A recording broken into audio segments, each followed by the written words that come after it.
Wow, when you think of Australia, what's one of the first animals that pops into your head? For so many people around the globe, it's the absolutely incredible koala. With their round, fluffy ears, a big spoon-shaped nose, and those soulful, sleepy eyes, they have become one of the most famous and beloved animals on our planet. They look just like living teddy bears, so soft and cuddly that you just want to give them a great big hug. This adorable appearance has made them international superstars, a symbol of Australia's unique and wonderful wildlife that captures the hearts of everyone, from young kids to seasoned scientists. It's this universal appeal that makes them such powerful ambassadors for conservation. But here's a super important fact we need to get straight right from the start, a real wildlife 101 moment. Even though millions of people call them koala bears, they are not bears at all. Not even a little bit. Bears are placental mammals, found in places like North America, Europe, and Asia. They belong to a completely different branch of the mammal family tree. Calling a koala a bear is like calling a cat a dog. They might both be furry and have 4 legs, but they are fundamentally different creatures. This common mistake is understandable because of their bear-like looks, but getting their classification right is the first step to truly understanding these amazing animals and their unique place in the world. So, if they aren't bears, what are they? Koalas are marsupials, and that puts them in a truly special group of animals.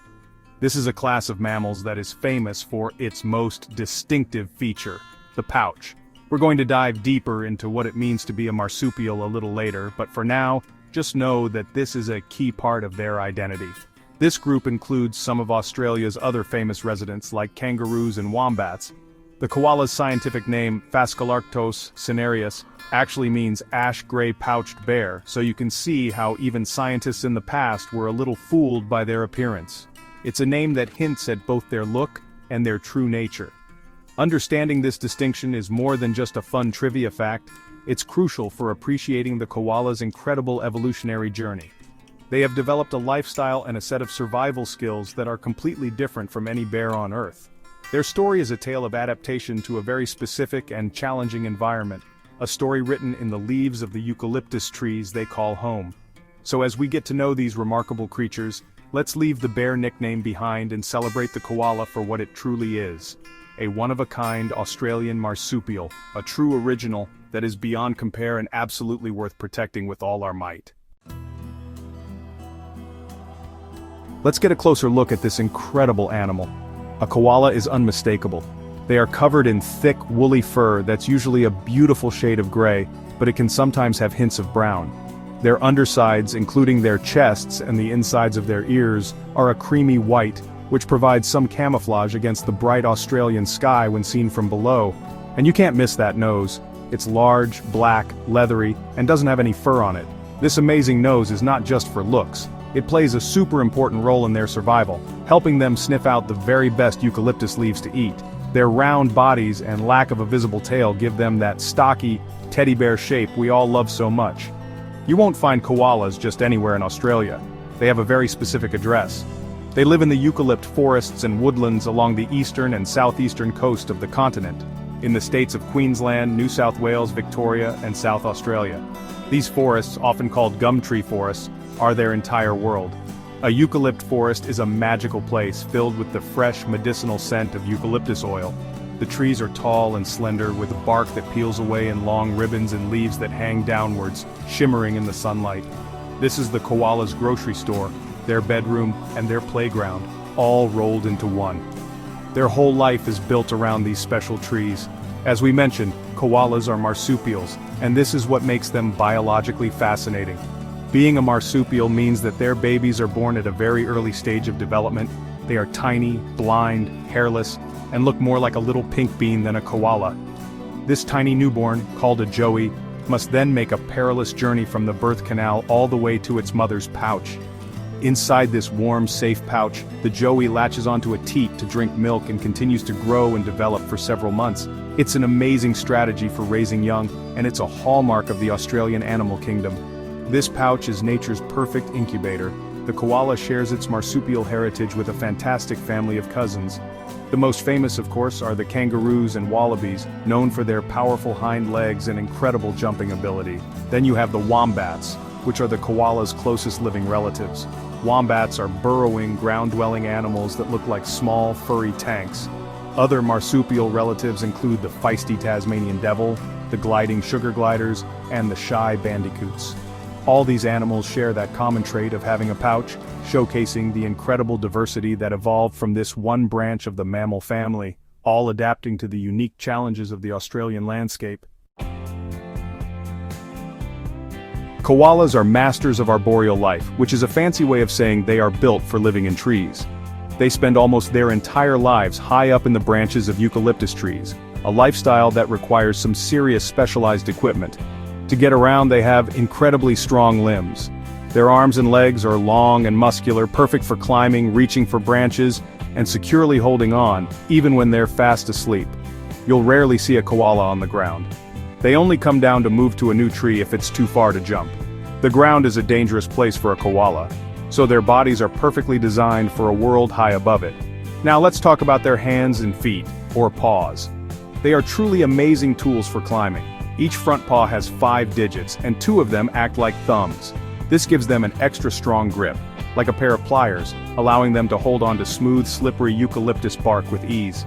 The back paws are also special. They have a large first digit that is wide and opposable for gripping, and the second and third digits are fused together to form a grooming claw, which they use like a comb to keep their thick fur in perfect condition. And on all their digits are long, sharp claws that dig into the bark like hooks, giving them the traction they need to scale trees effortlessly. One of the most unique features of the koala is its pouch, but it has a surprising twist. Unlike a kangaroo's pouch, which opens upwards towards the mother's head, a koala's pouch opens downwards towards her hind legs. At first this might seem strange.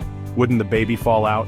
But it's actually a brilliant adaptation. Since wombats, the koala's closest relatives, are burrowers, their downward-facing pouch prevents dirt from getting inside while they dig. Scientists believe koalas inherited this trait from a burrowing ancestor. For the koala, it works just fine, as the mother's strong sphincter muscle keeps the pouch tightly closed, so the joey is always safe and secure inside its treetop nursery. Life in the trees is a full-time job, and every part of the koala's body helps it succeed. Even their bottoms are adapted for sitting on branches for hours on end.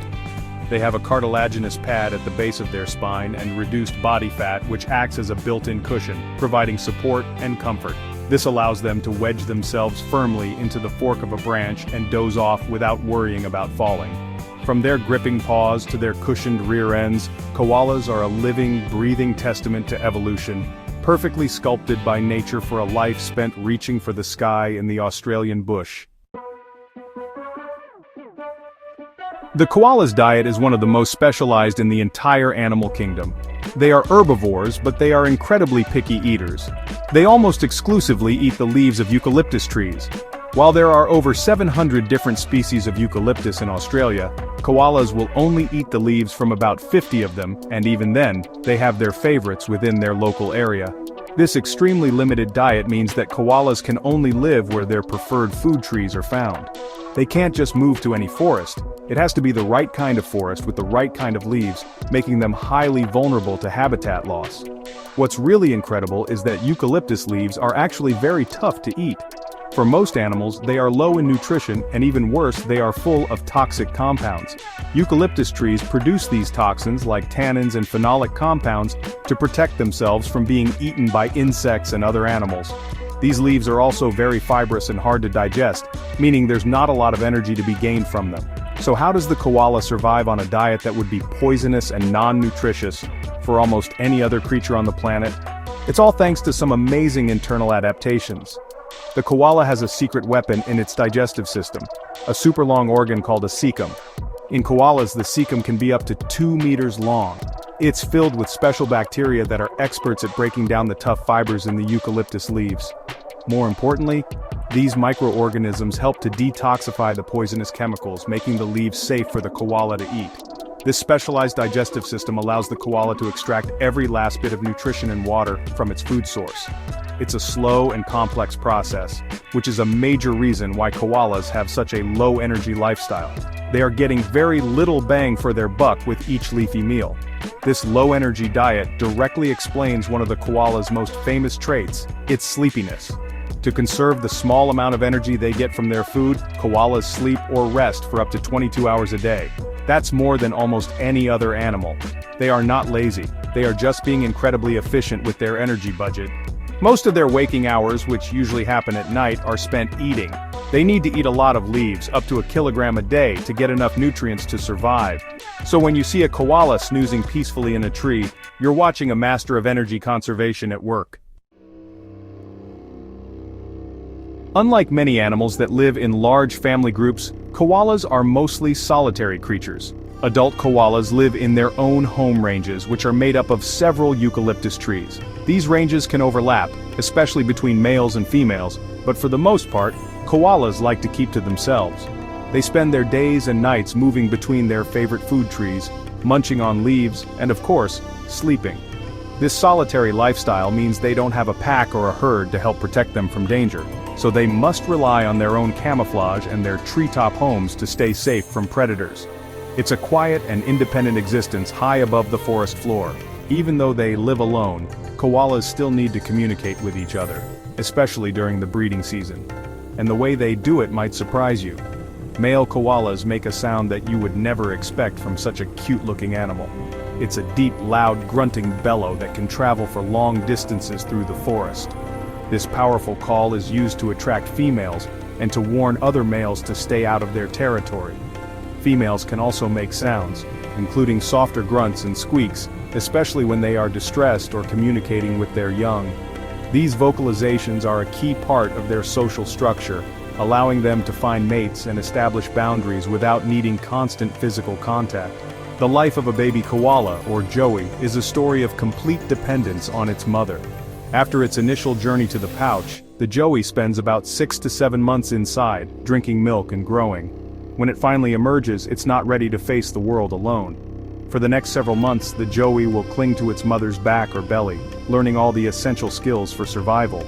It learns which eucalyptus leaves are safe to eat, how to climb confidently, and how to navigate the treetop world. The bond between a mother koala and her joey is incredibly strong and is one of the most heartwarming sights in the Australian bush. As the joey gets older, its mother prepares it for a diet of leaves in a very unusual way. She produces a special substance called pap, which is a soft, runny version of her droppings. The joey eats this pap to get the special gut microbes it needs to be able to digest toxic eucalyptus leaves. It's like a starter kit for its digestive system. Once the joey is fully weaned and can eat leaves on its own, at around 1 year of age, it's time for it to find its own home range. This is a dangerous time for a young koala as it must venture out and establish its own territory, marking the beginning of its own solitary life. Although they look peaceful and safe in their trees, koalas are facing an alarming number of threats that are pushing them closer to extinction. The single biggest threat is habitat loss. As Australia's human population grows, forests are cleared to make way for cities, suburbs, farms and mines. Every time a eucalyptus forest is cut down, koalas lose their homes and their only source of food. This habitat fragmentation also isolates koala populations, leaving them trapped in small patches of forest. This makes it hard for them to find mates and reduces their genetic diversity, making them more vulnerable to disease. The loss of their home is the root of so many other problems they face. More development means more roads and more cars, which poses another deadly threat. Koalas are slow-moving animals on the ground, and as they travel between fragmented patches of forest, they often have to cross busy roads. At night, they can be blinded by headlights and are frequently hit by vehicles. Similarly, as residential areas expand into koala habitat, attacks by domestic dogs have become a major cause of injury and death. Even a small bite from a dog can cause serious internal injuries or lead to a fatal infection. These encounters are a direct and tragic consequence of human and koala worlds colliding. Disease is another huge challenge for koala populations. Many koalas suffer from chlamydia, a bacterial infection that can cause blindness, painful urinary tract infections, and infertility. In many populations, the disease is widespread and is a major factor in their decline. Stress makes the disease worse, and the stress caused by habitat loss, poor nutrition, and other threats can make koalas more susceptible to getting sick. It's a vicious cycle where a shrinking habitat leads to sicker animals, which in turn leads to fewer healthy babies being born, further threatening the survival of the species. It's a silent killer that is devastating koala communities. Finally, climate change is casting a long shadow over the future of koalas. More frequent and intense heat waves can cause koalas to suffer from dehydration and heat stress, sometimes forcing them to come down from their trees in search of water, making them vulnerable. Worse still are the catastrophic bushfires, which have become more extreme due to climate change. Fires can wipe out entire koala populations in an instant, destroying millions of hectares of their forest habitat. The fires not only kill koalas directly but also leave the survivors with no food and no shelter, facing starvation in a blackened barren landscape. These compounding threats create a perfect storm that koalas are struggling to weather. The situation for koalas is serious, but there is hope, and amazing people across Australia are working tirelessly to turn the tide. One of the most important conservation strategies is habitat restoration. This involves planting thousands upon thousands of new eucalyptus trees to rebuild the forests that have been lost. Conservation groups, governments, and volunteers come together to create wildlife corridors, which are green pathways of trees that connect isolated patches of forest. These corridors allow koalas to move safely across the landscape to find food, find mates, and escape danger. Reforestation is a long-term solution that gives koalas back the one thing they need most, their home. Another critical part of the rescue effort is the incredible work being done by wildlife hospitals and rescue centers. These facilities are on the front lines caring for koalas that have been injured in car accidents, attacked by dogs, or are suffering from disease. Dedicated veterinarians and volunteers provide medical treatment, surgery, and rehabilitation. They work around the clock to nurse these animals back to health with the ultimate goal of releasing them back into the wild. These hospitals are also vital for research, helping scientists better understand diseases like chlamydia and develop new treatments and even vaccines to protect koala populations in the future. Laws and government policies also play a crucial role in protecting koalas. In 2022, the Australian government officially listed koala populations in Queensland, New South Wales, and the Australian Capital Territory as endangered. This designation brings more attention to their plight and means that there are stronger legal protections in place to prevent the clearing of their critical habitat. It makes it harder for development projects to go ahead if they are going to harm koalas. However, these laws need to be strong and strictly enforced to be effective, and public support is essential to make sure that protecting koalas remains a top priority for policymakers. Ultimately, the survival of the koala depends on all of us. Protecting this iconic animal is not just a job for scientists or governments, it's a responsibility we all share. We can help by supporting conservation organizations that plant trees and run wildlife hospitals. We can be responsible pet owners and keep our dogs contained at night. We can drive carefully in areas where koalas live. By saving the koala, we are also saving Australia's unique eucalypt forests, which are home to countless other species of plants and animals. The fate of the koala is tied directly to the health of its ecosystem. Ensuring a future for these adorable tree huggers means ensuring a healthier, more biodiverse planet for everyone. They are worth saving, and together, we can make sure they are here for generations to come.